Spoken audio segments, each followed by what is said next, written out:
ನಮಸ್ಕಾರ. ಜ್ಯೋತಿಷವಾಣಿಯ ಆತ್ಮೀಯ ವೀಕ್ಷಕರೇ, ನಾನು ನಿಮ್ಮ ಪ್ರೀತಿಯ ಸ್ನೇಹಿತೆ ಗಾರ್ಗಿ. ನಮ್ಮ ಜ್ಯೋತಿಷವಾಣಿ ಚಾನೆಲ್ಗೆ ಸ್ವಾಗತ. ಖಾಸಗಿಯಾಗಿ ಒಂದು ಮಾತು ಹೇಳಲಾ? ಸಲ್ಮಾನ್ ಖಾನ್ ಸಿನಿಮಾದಲ್ಲಿ ಒಂದು ಡೈಲಾಗ್ ಇತ್ತಲ್ವಾ, ಹಮ್ ಕಿಸಿಕೋ ಆಸಾನಿ ಸೆ ನಹೀ ಸಮಜ್ತೆ. ಅದೇ ಡೈಲಾಗ್ ನಿಮ್ ಬಗ್ಗೆನೇ ಹೇಳಿದ ಹಾಗಿದೆ. ನೀವು ಅಂತಹ ಜನ, ಯಾರೂ ಸುಲಭವಾಗಿ ಅರ್ಥವಾಗೋದಿಲ್ಲ. ಆದ್ರೆ ಒಮ್ಮೆ ಅರ್ಥವಾದ್ರೆ ಮರೆಯಲು ಸಾಧ್ಯವೇ ಇಲ್ಲ. ನಿಮ್ಮನ್ನ ಅರ್ಥಮಾಡಿಕೊಳ್ಳುವುದು ಎಷ್ಟು ಕಷ್ಟವೋ, ನಿಮ್ಮನ್ನ ಮರೆಯುವುದು ಅಷ್ಟೇ ಕಷ್ಟ. ನಿಗೂಢತೆಯ ಒಂದು ಪರದೆ ನಿಮ್ಮ ಸುತ್ತಲೂ ಇದೆ. ಇವತ್ತು ನಾವು ಮಾತಾಡೋದು ನಿಮ್ ಬಗ್ಗೆನೆ, ನಿಮ್ಮ ಸೂರ್ಯರಾಶಿ ಬಗ್ಗೆ. ಹೌದು, ಮಿಥುನ ರಾಶಿ. ಈ ವಿಷಯದ ಬಗ್ಗೆ ನನ್ಗೆ ಎಷ್ಟೊಂದು ವಿನಂತಿಗಳು ಬಂದಿವೆ ಅಂದ್ರೆ ಹೇಳಕ್ಕಾಗಲ್ಲ. ತುಂಬಾ ಜನ ಕನ್ಯಾರಾಶಿ ಬಗ್ಗೆನೂ ಕೇಳಿದ್ದಾರೆ. ಆದ್ರೆ ಮೊದಲು ಮಿಥುನ ರಾಶಿ ಬಗ್ಗೆ ಯಾಕೆ ಮಾತಾಡ್ತೀನಿ ಅನ್ನೋಕೆ 2 ಮುಖ್ಯ ಕಾರಣಗಳಿವೆ. ಅದನ್ನು ವಿಡಿಯೋದ ಕೊನೆಯಲ್ಲಿ ಹೇಳ್ತೀನಿ, ಕಾಯ್ತಾ ಇರಿ. ಹೌದು, ಇವತ್ತಿನ ವಿಡಿಯೋ ಸ್ವಲ್ಪ ದೀರ್ಘವಾಗಬಹುದು, ಯಾಕೆಂದ್ರೆ ಇದಕ್ಕೆ ನಾನು ಕೆಲವು ವಿಶೇಷ ಒಗ್ಗರಣೆಗಳನ್ನು ಸೇರಿಸಿದ್ದೇನೆ. ಮೊದಲನೆಯದಾಗಿ, ನಾನು ಪ್ರತಿ ರಾಶಿಯ ಪೋಲ್ಪಟ್ಟಿ ಅಂದ್ರೆ ಅದರ ಆಂತರಂಗ ತೆರೆದ ಹಾಗೆ ನಿಮ್ಮ ಮಿಥುನ ರಾಶಿಯ ಪೋಲ್ಪಟ್ಟಿಯನ್ನು ತೆರೆಯುತ್ತೇನೆ. ಪೋಲ್ಪಟ್ಟಿ ಅಂದ್ರೆ ನಿಮ್ಮ ಆಂತರಿಕ ಅವಲೋಕನ, ನಿಮ್ಮಲ್ಲಿರಬಹುದಾದ ಕೆಲವು ಕೊರತೆಗಳನ್ನು ಪ್ರಾಮಾಣಿಕವಾಗಿ ಒಪ್ಪಿಕೊಳ್ಳುವುದು. ಎರಡನೆಯದಾಗಿ, ಮಿಥುನ ರಾಶಿಯವರೊಂದಿಗೆ ಸಂಬಂಧದಲ್ಲಿರುವವರಿಗೆ, ಅವರನ್ನು ಪ್ರೀತಿಸುವವರಿಗೆ ಅಥವಾ ಅವರ ಜೀವನದಲ್ಲಿ ಪ್ರಮುಖ ಸ್ಥಾನ ಹೊಂದಿರುವವರಿಗೆ ಒಂದು ವಿಶೇಷ ಸಂದೇಶವನ್ನು ಕೊಡುತ್ತೇನೆ.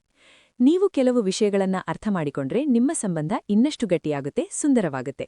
ಮೂರನೆಯ ಪ್ರಮುಖ ಒಗ್ಗರಣೆ ಏನೆಂದ್ರೆ, ಮಿಥುನ ರಾಶಿಯವರಿಗಾಗಿಯೇ ಒಂದು ವಿಶೇಷ ಸಂದೇಶವನ್ನು ಕೊಡುತ್ತೇನೆ. ನೀವು ಪ್ರತಿ ರಾಶಿಗೂ ಸಂದೇಶ ಕೊಟ್ಟಿಲ್ಲವಲ್ಲ ಅಂತ ದಯವಿಟ್ಟು ಹೇಳಬೇಡಿ.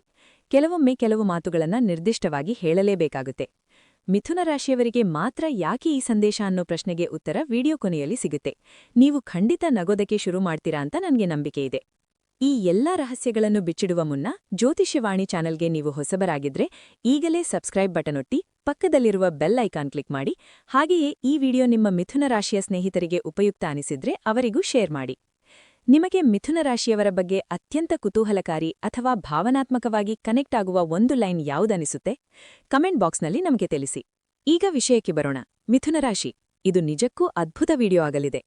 ಮಿಥುನ ರಾಶಿಯವರು ಎಂದಿಗೂ ನಕಲಿ ಸ್ನೇಹಿತರಲ್ಲ. ಅವರು ನಿಮ್ಮ ಮುಂದೆಯೇ ಇರುತ್ತಾರೆ. ಅವರು ನಿಮ್ಮನ್ನು ಪ್ರೀತಿಸಿದರೆ ಪ್ರೀತಿಸುತ್ತಾರೆ. ಅವರು ನಿಮ್ಮನ್ನು ಪ್ರೀತಿಸದಿದ್ದರೆ ಅವರ ವರ್ತನೆಯಿಂದಲೇ ನೀವು ಅವರನ್ನ ಅರ್ಥಮಾಡಿಕೊಳ್ಳುತ್ತೀರಿ. ಅವರು ನಿಮ್ಮನ್ನ ನಿರ್ಲಕ್ಷಿಸುವುದರಿಂದಲೇ ನಿಮಗೆ ತಿಳಿಸುತ್ತಾರೆ, ಈ ವ್ಯಕ್ತಿ ನನ್ನನ್ನ ಇಷ್ಟಪಡುವುದಿಲ್ಲ ಎಂದು. ಅವರು ಎಂದಿಗೂ ನಿಮ್ಮ ನಕಲಿ ಸ್ನೇಹಿತರಾಗುವುದಿಲ್ಲ. ಅವರು ನಿಮ್ಮ ಎದುರು ಏನೂ ಹೇಳುವುದಿಲ್ಲ, ಆದರೆ ಹಿಂದೆ ಬೇರೆ ಏನೂ ಹೇಳುವುದಿಲ್ಲ. ಅವರು ತುಂಬಾ ಸ್ಪಷ್ಟ, ಏನು ಹೇಳಬೇಕು ಮತ್ತು ಏನು ಹೇಳಬಾರದು ಎಂದು ಅವರಿಗೆ ಚೆನ್ನಾಗಿ ಗೊತ್ತು. ಇನ್ನೊಂದು ವಿಷಯ ಏನೆಂದರೆ, ನೀವು ಒಂದು ಪಾರ್ಟಿಯಲ್ಲಿ ಎಂಜಾಯ್ ಮಾಡ್ತಾ ಇದ್ದೀರಾ ಅಥವಾ ಯಾರೊಂದಿಗಾದರೂ ಸಂತೋಷವಾಗಿದ್ದೀರಾ, ನೀವು ಸಂತೋಷಪಡುತ್ತೀರಿ. ಆದ್ರೆ ಇದ್ದಕ್ಕಿದ್ದ ಹಾಗೆ ನಾನು ಮನೆಗೆ ಹೋಗುತ್ತೇನೆ ಎಂದು ಹೇಳುತ್ತೀರಿ. ನಿಮಗೆ ಅನಿಸಬಹುದು, ನಾನು ಏನು ತಪ್ಪು ಮಾಡಿದ್ದೆ, ಏನು ಹೇಳಿದ್ದೆ ಅಂತ. ಆದ್ರೆ ನನ್ನನ್ನ ನಂಬಿ, ಹಾಗೇನೂ ಇಲ್ಲ. ಅವರು ಸೆಕೆಂಡ್ಗಳಲ್ಲಿ ತಮ್ಮ ಮನಸ್ಥಿತಿಯನ್ನ ಬದಲಾಯಿಸಿಕೊಂಡು ತಕ್ಷಣವೇ ಇನ್ನೇನಾದರೂ ಮಾಡಲು ಬಯಸುತ್ತಾರೆ. ನನಗೆ ಇನ್ನು ಇದು ಬೇಡ ಅಥವಾ ನಾನು ಮುಂದೆ ಹೋಗಬೇಕು ಎಂದು ಅನಿಸುತ್ತದೆ. ಇದು ಅವರ ಮತ್ತೊಂದು ಬಹಳ ಪ್ರಮುಖ ಗುಣ. ನೀವು ಏನನ್ನು ಕಲಿತರೂ ನಿಮ್ಮದೇ ವೇಗದಲ್ಲಿ ಕಲಿಯುತ್ತೀರಿ, ನಿಮ್ಮದೇ ವೇಗದಲ್ಲಿ ಅರ್ಥಮಾಡಿಕೊಳ್ಳುತ್ತೀರಿ. ನಿಮಗೆ ಇಷ್ಟವಿದ್ರೆ 4 ಗಂಟೆಗಳ ಕಾಲ ಕುಳಿತು ಅದನ್ನ ಮಾಡುತ್ತೀರಿ. ಇಲ್ಲವಾದ್ರೆ ನಿಮ್ಮ ಅಪ್ಪ, ಅಮ್ಮ, ಅಣ್ಣ, ತಮ್ಮ, ಬಾಸ್ ಯಾರೇ ಪ್ರಯತ್ನಿಸಿದರೂ ನೀವದನ್ನ ಮಾಡುವುದಿಲ್ಲ. ಯಾಕೆ ಗೊತ್ತಾ? ಯಾಕೆಂದ್ರೆ ನೀವು 100% ಮನಸ್ಸು ಕೊಟ್ಟರೆ ಮಾತ್ರ ಆ ಕೆಲಸವನ್ನ ಮಾಡುತ್ತೀರಿ. ಆದ್ರೆ ನಿಮ್ಮ ವಿಷಯಗಳನ್ನ ಮಾಡಲು ನಿಮಗೆ ನಿಮ್ಮದೇ ಆದ ವೇಗವಿದೆ. ನಿಮ್ಮನ್ನ ಒಂದು ಗೂಡಿನಲ್ಲಿ ಇಡಲು ಸಾಧ್ಯವಿಲ್ಲ. ನಿಮಗೆ 8 ರಿಂದ 4 ಗಂಟೆಯ ಕೆಲಸ ಇಷ್ಟವಾಗುವುದಿಲ್ಲ. ಒಂದು ಜಾಗದಲ್ಲಿ ನಿಮ್ಮನ್ನ ಕಟ್ಟಿಹಾಕಿದರೆ ನಿಮ್ಮಿಂದ ಅದು ಸಾಧ್ಯವಿಲ್ಲ. ಯಾಕೆಂದ್ರೆ ನೀವನಿಸ್ಕೊಳ್ತೀರಾ, ನನ್ನನ್ನ ಸರಕಳಿಗಳಲ್ಲಿ ಬಂಧಿಸಲು ಸಾಧ್ಯವಿಲ್ಲ ಅಂತ. ಇದಕ್ಕೆ ಕಾರಣ ನೀವು ಗಾಳಿಯಂತೆ. ನಿಮ್ಮ ರಾಶಿಯ ಮೂಲಭೂತಾಂಶ ಗಾಳಿ. ಗಾಳಿ ಇಲ್ಲಿರುತ್ತೆ, ಅಲ್ಲಿರುತ್ತೆ, ಇಂದಿರುತ್ತೆ, ನಾಳೆ ಇರೋದಿಲ್ಲ. ಹಾಗಾಗಿ ನಿಮ್ಮನ್ನ ಒಂದೇ ಸ್ಥಳದಲ್ಲಿ ಹಿಡಿದಿಡಲು ಸಾಧ್ಯವಿಲ್ಲ. ಅದು ಕೆಲಸವಾಗಲಿ, ವ್ಯಾಪಾರವಾಗಲಿ, ಶಾಲೆಯಾಗಲಿ. ಶಾಲೆಯ ನಿರ್ದಿಷ್ಟ ಸಮಯವೂ ನಿಮಗೆ ಕಿರಿಕಿರಿ ಅನಿಸಬಹುದು. ಶಾಲೆ ಯಾಕೆ ಇಷ್ಟು ಸಮಯ ಎಂದು ಅನಿಸಬಹುದು. 10 ನಿಮಿಷಕ್ಕೆ ಒಂದು ಪೀರಿಯಡ್ ಮುಗಿಯಬೇಕಲ್ಲ. ಒಬ್ಬ ಶಿಕ್ಷಕ ಒಂದು ಅಧ್ಯಾಯವನ್ನ ಕಲಿಸಲು 40 ನಿಮಿಷಗಳನ್ನ ಯಾಕೆ ತೆಗೆದುಕೊಳ್ಳುತ್ತಾರೆ? ಯಾಕೆಂದ್ರೆ ನೀವು ಆಂತರಿಕವಾಗಿ ತುಂಬಾ ಚುರುಕು ಮತ್ತು ತೀಕ್ಷ್ಣವಾಗಿರುತ್ತೀರಿ. ನೀವು ಎಲ್ಲವನ್ನೂ ತುಂಬಾ ಬೇಗ ಗ್ರಹಿಸುತ್ತೀರಿ. ನಿಮಗೆ ವಿಷಯಗಳು ವಿಸ್ತಾರವಾಗುತ್ತಿವೆ ಎಂದು ಅನಿಸುತ್ತದೆ. ನಿಮಗೆ ಸಾಧ್ಯವಾದರೆ ಎಲ್ಲವನ್ನೂ ಸಂಕ್ಷಿಪ್ತಗೊಳಿಸಬಹುದು. 2 ನಿಮಿಷದಲ್ಲಿ ಸಾರಾಂಶವನ್ನ ಹೇಳಿ ನಾವು ಅರ್ಥಮಾಡಿಕೊಳ್ಳುತ್ತೇವೆ ಎನ್ನುತ್ತೀರಿ. ಮತ್ತು ಪ್ರಾಮಾಣಿಕವಾಗಿ ಹೇಳಬೇಕೆಂದ್ರೆ ನೀವು ನಿಜಕ್ಕೂ ಅಷ್ಟು ಬುದ್ಧಿವಂತರು. ನೀವು ಎಲ್ಲವನ್ನೂ ಸಾರಾಂಶವಾಗಿ ಅರ್ಥಮಾಡಿಕೊಳ್ಳುತ್ತೀರಿ. ಮತ್ತು ನನಗೆ ಗೊತ್ತು, ಈ ವಿಡಿಯೋವನ್ನ ನೋಡುತ್ತಿರುವಾಗ ನಿಮಗೆ ಅನಿಸುತ್ತಿರಬಹುದು, ಮುಂದಿನ ವಿಷಯಕ್ಕೆ ಬನ್ನಿ, ವಿಸ್ತರಿಸಬೇಡಿ ಅಂತ. ಆದ್ರೆ ಶಿಕ್ಷಕರಾಗಿರುವುದು ನನ್ನ ಅಭ್ಯಾಸ. ನಾನು ವಿಷಯಗಳನ್ನ ವಿಸ್ತರಿಸಬೇಕು, ಯಾಕೆಂದ್ರೆ ನಾನು ಎಲ್ಲರೊಂದಿಗೆ ಚರ್ಚಿಸಬೇಕು ಮತ್ತು ಎಲ್ಲರಿಗೂ ವಿವರಿಸಬೇಕು. ನೀವು ಅಷ್ಟು ಬೌದ್ಧಿಕರು, ನೀವು ಅದ್ಭುತವಾಗಿ ಬುದ್ಧಿವಂತರು, ನೀವು ಅಷ್ಟು ಬುದ್ಧಿವಂತರು, ಪ್ರಪಂಚದ ಬಗ್ಗೆ ಎಲ್ಲವೂ ನಿಮಗೆ ಗೊತ್ತಿರುತ್ತದೆ. ಒಂದು ಚರ್ಚೆ ಇರಲಿ, ಸುದ್ದಿ ಇರಲಿ, ಕ್ರಿಕೆಟ್, ಫುಟ್ಬಾಲ್, ಯಾವುದೇ ಕ್ರೀಡೆ ಇರಲಿ, ನಿಮ್ಮ ಗಮನ, ಜ್ಞಾನ, ಅರಿವು ಅಷ್ಟು ಪ್ರಬಲವಾಗಿರುತ್ತದೆ, ನೀವು ಉತ್ತರಕ್ಕೆ ಸಿದ್ಧವಾಗಿರುತ್ತೀರಿ. ಯಾಕೆಂದ್ರೆ ನಿಮಗೆ ಅದರ ಬಗ್ಗೆ ಅರಿವಿರುತ್ತದೆ ಮತ್ತು ನೀವು ಅದನ್ನ ಪ್ರದರ್ಶಿಸುವುದಿಲ್ಲ. ಎಲ್ಲವೂ ನಿಮಗೆ ತಿಳಿದಿದೆ ಎಂದು ನೀವು ತೋರಿಸಿಕೊಳ್ಳುವುದಿಲ್ಲ. ನಿಮಗೆ ಅದು ಸರಿ, ನಿಮಗೆ ಗೊತ್ತಿರುತ್ತದೆ, ಮತ್ತು ಯಾರಾದರೂ ಕೇಳಿದಾಗ ನೀವು ನಿಮ್ಮ ಉತ್ತರವನ್ನು ನೀಡುತ್ತೀರಿ. ಹಾಗಾಗಿ ನಿಮಗೆ ನನಗೆ ಗೊತ್ತು ಎಂದು ಅನಿಸುತ್ತದೆ.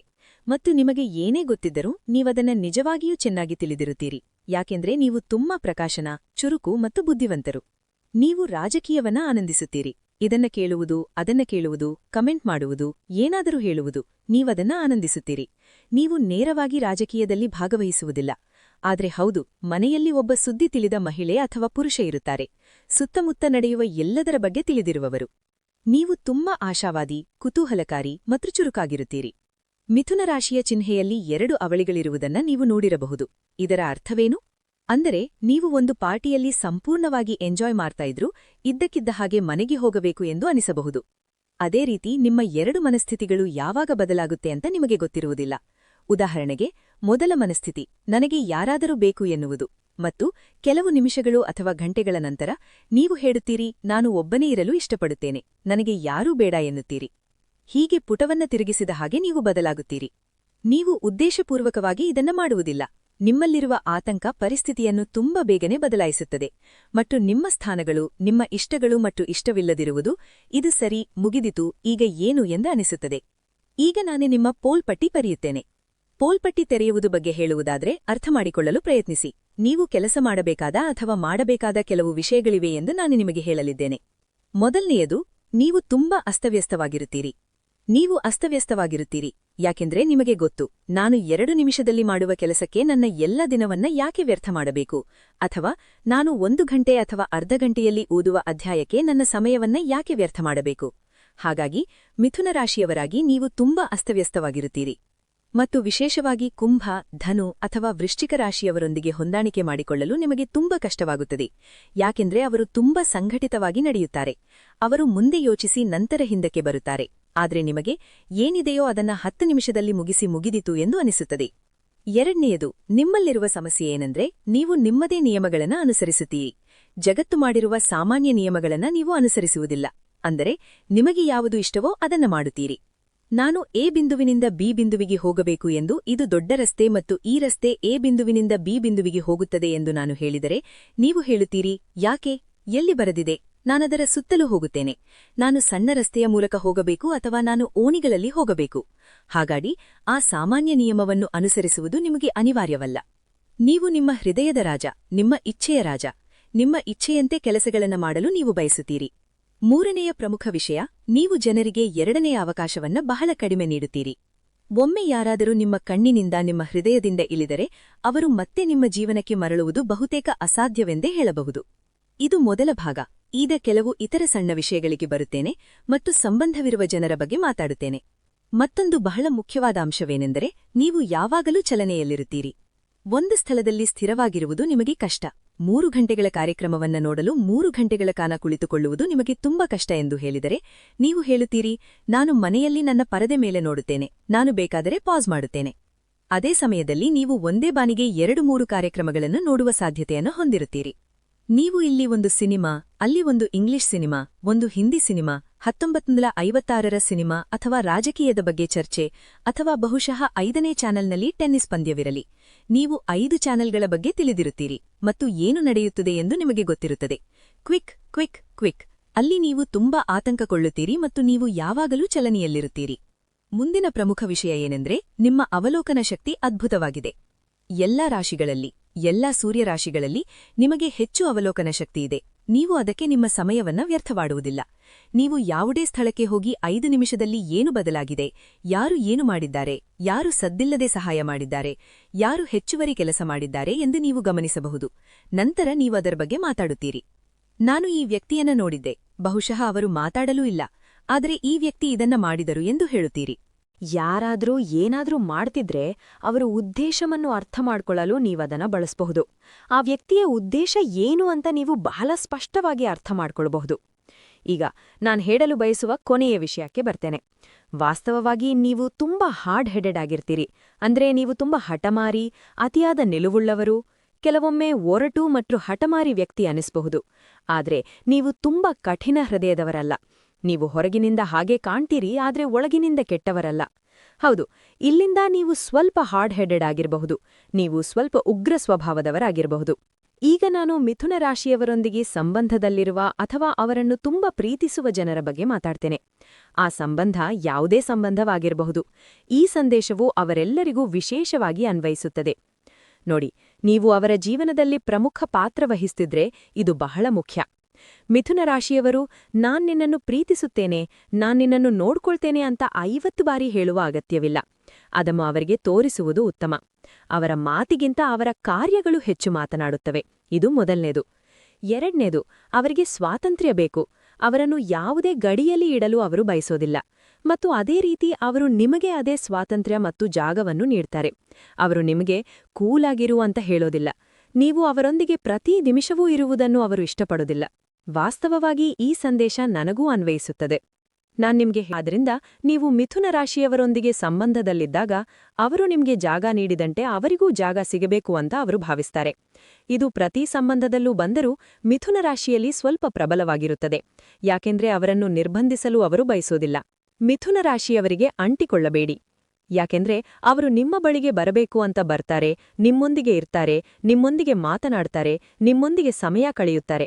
ಆದ್ರೆ ನೀವು ಅಂಟಿಕೊಳ್ಳಲು ಪ್ರಯತ್ನಿಸಿದರೆ, ಅಂಟಿಕೊಳ್ಳುವುದು ಅಂದ್ರೆ ಪ್ರತಿ ಕ್ಷಣವೂ ಪ್ರಶ್ನೆಗಳನ್ನು ಕೇಳುವುದು, ಪ್ರತಿ ಕ್ಷಣವೂ ಒಟ್ಟಿಗೆ ಇರುವುದು ಅಥವಾ ಪ್ರತಿ ಕ್ಷಣವೂ ಒಟ್ಟಿಗೆ ಹೋಗುವುದು, ಆಗಾದು ನಿಮ್ಮ ಕಪ್ ಆಫ್ ಟೀ ಅಲ್ಲ. ಆಗಾದು ಅವರ ಕಪ್ ಆಫ್ ಟೀ ಅಲ್ಲ. ಯಾಕೆಂದ್ರೆ ಅವರಿಗೆ ಅದು ಇಷ್ಟವಾಗುವುದಿಲ್ಲ. ಈಗ ನಾನು ಮಿಥುನ ರಾಶಿಯವರಿಗೆ ಒಂದು ವಿಶೇಷ ಸಂದೇಶವನ್ನು ಹೇಳ್ತೇನೆ. ನಾನೀ ವಿಡಿಯೋದಲ್ಲಿ ವಿಶೇಷ ಒಗ್ಗರಣೆ ಇದೆ ಅಂತ ಹೇಳಿದ್ದೆ ಅಲ್ವಾ? ಇದು ಮಿಥುನ ರಾಶಿಯ ಹುಡುಗಿಯರಿಗೆ ಒಂದು ಸಂದೇಶ.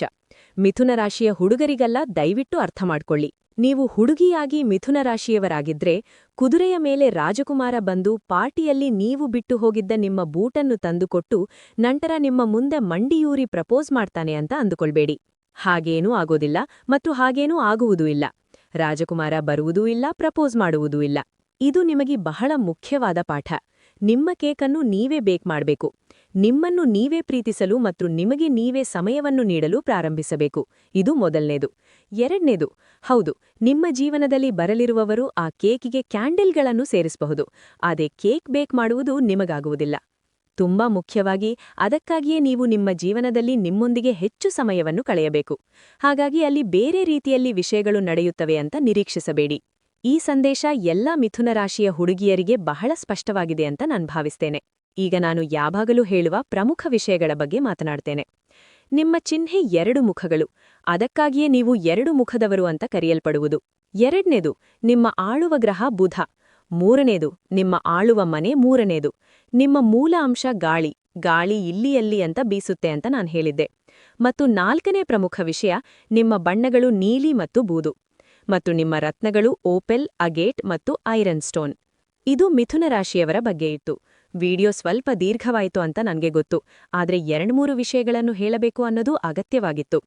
ಮತ್ತು ಉಳಿದ ರಾಶಿಯವರಿಗೆ ಆಳವಾದ ಕ್ಷಮೆ ಕೋರ್ತೇನೆ. ಖಂಡಿತವಾಗಿಯೂ ನಾನು ಮುಂದಿನ ವಾರ ಅವರನ್ನು ಕರೆದು ತರ್ತೇನೆ ಅಂತ ನನಗೆ ಭರವಸೆ ಇದೆ. 1 ವಾರದ ಸಮಯಕ್ಕಾಗಿ ದಯವಿಟ್ಟು ಕಾಯಿರಿ. ಯಾಕೆಂದ್ರೆ ನಾನು ಬಹಳಷ್ಟು ವಿಷಯಗಳನ್ನು ಸಮತೋಲನ ಮಾಡಬೇಕು. ಮತ್ತು ಹೀಗೆ ನಾನು ಈ ಸರಣಿಯನ್ನು ತರ್ತೇನೆ. ಈ ಸರಣಿಗೆ ಇಷ್ಟೊಂದು ಪ್ರೀತಿ ನೀಡಿದ, ಇಷ್ಟೊಂದು ಗೌರವ ನೀಡಿದ ಮತ್ತು ನನಗೆ ಇಷ್ಟೊಂದು ಸಂದೇಶಗಳನ್ನು ಕಳುಹಿಸಿದ ಮತ್ತು ಇಷ್ಟೊಂದು ಕಾಮೆಂಟ್ಗಳನ್ನು ಬರೆದ ನಿಮ್ಮೆಲ್ಲರಿಗೂ ನನ್ನ ಹೃತ್ಪೂರ್ವಕ ಕೃತಜ್ಞತೆಗಳು. ನನಗೆ ಮಾತಿಲ್ಲ, ನತಮಸ್ತಕ. ತುಂಬಾ ಧನ್ಯವಾದಗಳು. ದೇವರು ನಿಮ್ಮನ್ನು ಆಶೀರ್ವದಿಸಲಿ.